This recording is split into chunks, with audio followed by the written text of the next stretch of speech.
Food, glorious food. That's what it is. It is Tuesday, the last Tuesday of the month, and we are doing Tasty Tuesday. This month, we're looking at our street foods and things that we love to eat off the street carts, off the food vans, or that finger food they eat on the go. And so today I am using this wonderful range from Scrapbook Fantasies, the Sun Lovin', to do my photos from my seafood. Well, I and my friend were out enjoying ourselves, and we just partook in some street food. Well, actually, it was seafood, and so hence my topic for today. Hi everyone, it's Kathy here, and we, as I said, are doing Tasty Tuesday, the last Tuesday of the month. This is a hop that I have established and am running throughout the year, and lots of people are playing along, so that's really nice to see. I am just distressing the edges of my paper here, and I've torn and folded back 3 areas of that paper. I'm now going to cut out some more, which I'm going to use for a tag in a moment, and you will see that as we progress.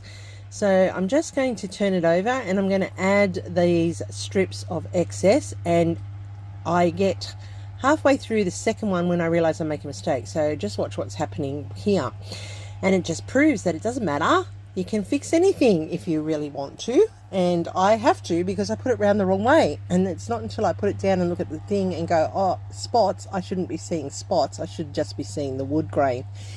So I quickly fix that up because that's what I need to do, and then I'm just going to place it down. And what I'm doing is I'm filling in those gaps where I have torn and folded back to add peekaboo spots on the page, to add some interest to the layout.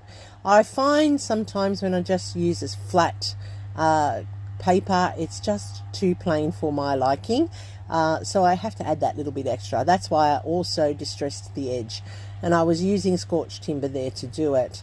I'm going to add in some tags, and I'm going to add in some circles using this yellow triangular shaped paper, and I'm going to put those strategically around the layout to add some interest, but also landing points for my embellishments. Now, I do like this paper. It's lovely and thick, and it cuts nicely.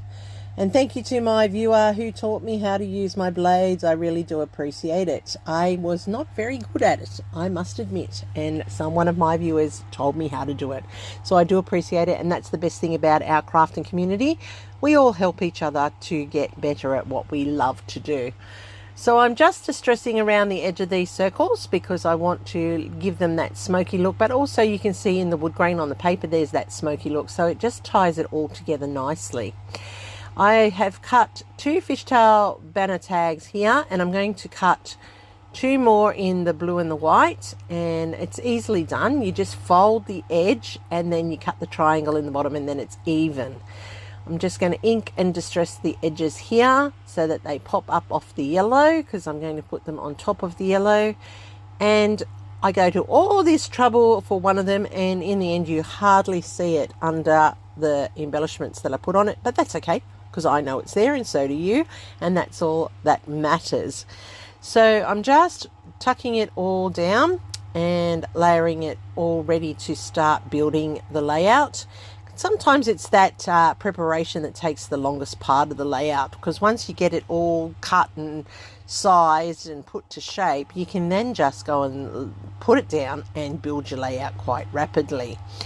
So I have got these 3 photos, as I said. So these were taken in January, and they're taken at Swansea at the bridge. Now you can see under the bridge there in that top left-hand photo, and then you can see across the Swansea at the opening, which is the bottom left-hand photo. And we were having street food, which that day was fish and chips, and on my photo you can see I had the calamari with the chips. So that is my nod to street food.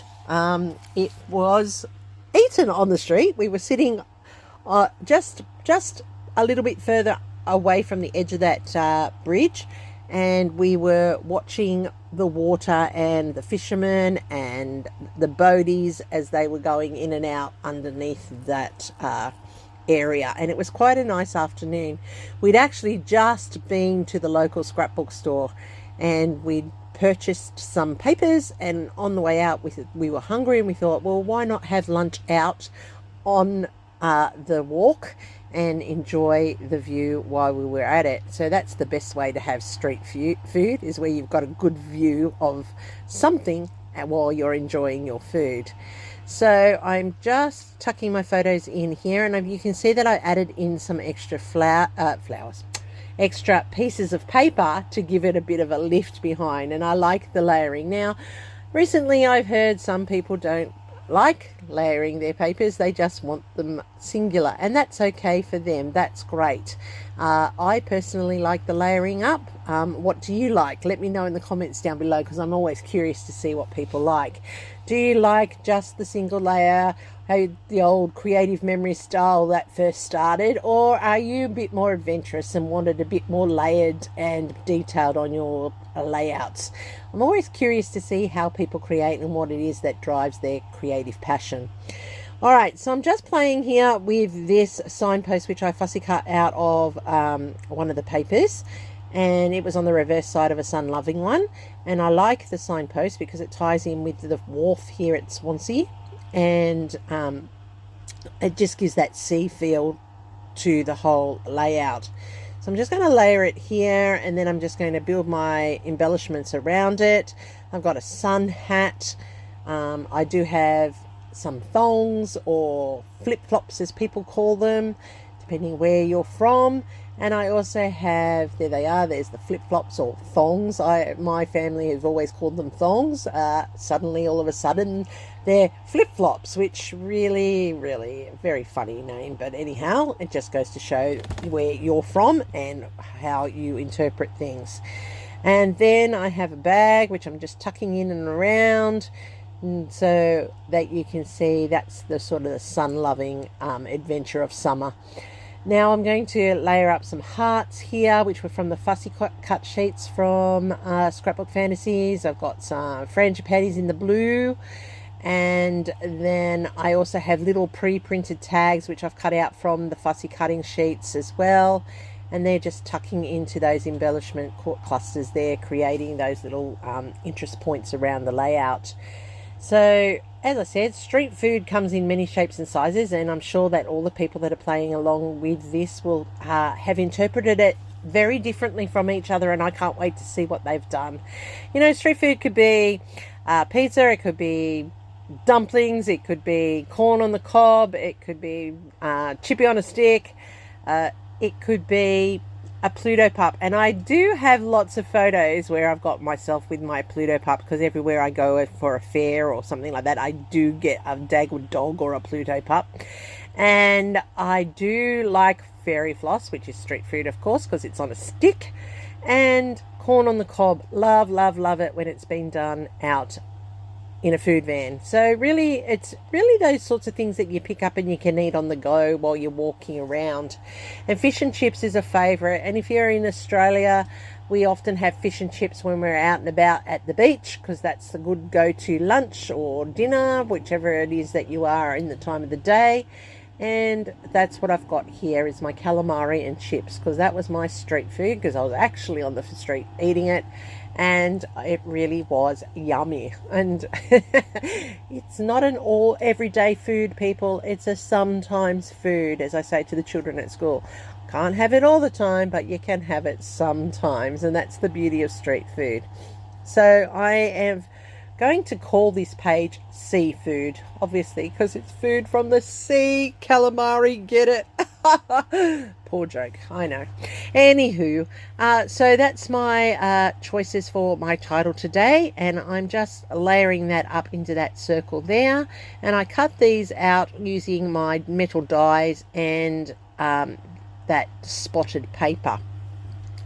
So I've kept the colours pretty simple today. I've kept it just to the blue and yellow colour scheme, just to do the sun and the sand and the surf. It just ties it in nicely, and the embellishments carry through that this was, you know, eaten down by the seaside. It's really a great summer adventure to eat down by the seaside, and I just love it. And that place where we go to there at Swansea is just so peaceful, and the colours in the water, magic, especially when it's running like it was that day. But you can see in the top left hand photo there, the rocks that are towards the front of the photo, they're actually underwater. That's how crystal clear the water is. It's just amazing down there, and it's so nice to just sit and watch everything go by. I love summer for that reason. The water is just rejuvenating, and I just love it. So I'm just drawing in my doodling here. I'm outlining my tags to make it really pop. I just want it to lift up off that background and be more defined. As I said, that second tag, you can't see it so much because it's in behind that cluster at the bottom, but that's okay. I know it's there, you know it's there, and it's a landing point for that cluster. So I am then going to get my metal ruler, and I'm going to rule in a border around the edge of the layout, and that's just going to finish it off that little bit extra. The distressing that I did at the beginning adds that smokiness to it, so it's like a shadow on the edge of the page, and that really does give it a lift, and I like the effect that has. Each person to their own. Some people like a flat page. I like a lumpy bumpy, so that's how you saw me putting on some foam tape to lift some of those embellishments so that they have some lift and shadow behind them. That really adds to the points of interest. And now that I've done that, I'm very pleased with how this is all popping, and I'm just adding in that it was at Swansea in January this year, and I will journal on the back the story of us having our lunch after being at the scrapbook shop, because every time I go to Swansea, it's pretty much the one of the last brick and mortar ones that I get to go and visit, and I do love it. Seeing all the different papers in hard form instead of online, and that's the sad thing when you can only buy online. You don't actually get to go in and feel and look and touch and decide by sight. So I've added in some Nouveau drops into those clusters, and that has finished it off. Look at that. Isn't it beautiful? I do love these papers. They are from Scrapbook Fantasies. I will have the details down below for you. It is called Sun Lovin', and of course that's what I was doing. I was loving the sun, sitting at Swansea having my street food. Now there is a full playlist that will be linked down below. Please go and check out, everybody. You are going to see some very talented creators. I may not be the person for you, someone else may do it for you, but just go and leave them some love. Don't forget to give me the thumbs up. I really do appreciate everybody coming back every single time. You make my day when you leave me a comment, and I will interact with you. So please do so and let me know what's your favourite style of scrapping and your favourite street food. Don't forget the thumbs up and the hype if you're on a digital device, and if you're new to my channel, I hope you subscribe. Thanks everybody. Here's my next video for you, and I'll see you there real soon.